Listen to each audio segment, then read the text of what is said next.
চার মাযহাবের প্রতিষ্ঠাতা স্বয়ং ইবলিস শয়তান। কে? চার মাযহাবের প্রতিষ্ঠাতা কে?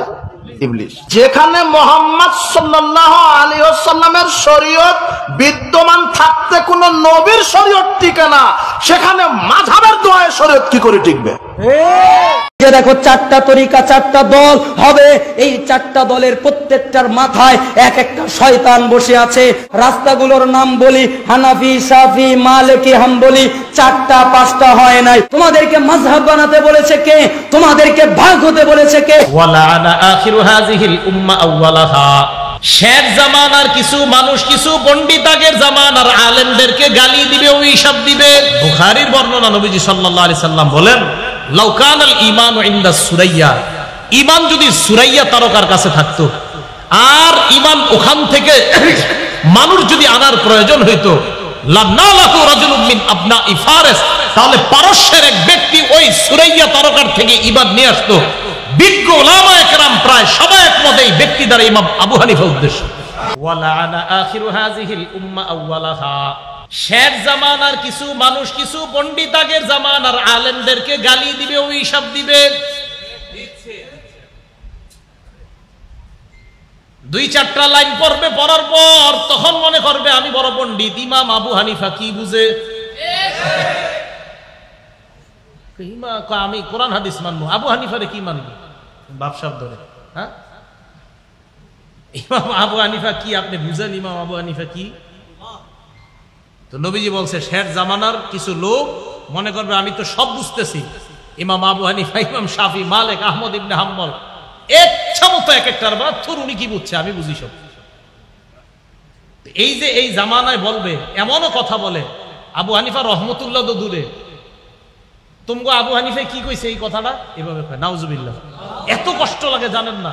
নামাজি, নামাজ পড়ে 5 ওয়াক্ত কয় তোমগো আবু হানিফা কি কইছে, এরকম বলে।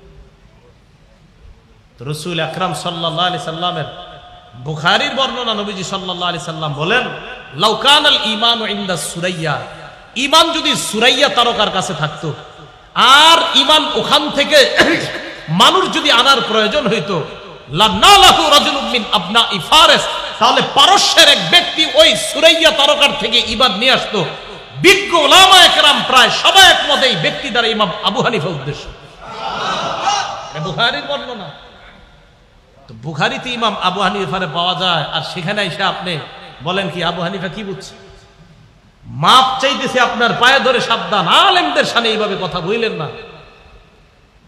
আপনি হয়তো মাযহাব মানছেন না, কিন্তু এইভাবে কি কথা বলেন? আবু হানিফা কি কইছে, তোমগো আবু হানিফা মানে কি, শব্দটা কি, আপনি কি বলতেছেন এটা? তো নবীজি সাল্লাল্লাহু আলাইহি সাল্লাম বলছে শেষ জামানার মানুষ আগের জামানার আলেমদেরকে অভিশাপ দিবে, বলবে এর উপরে লানত। ঠিক না, সঠিক না?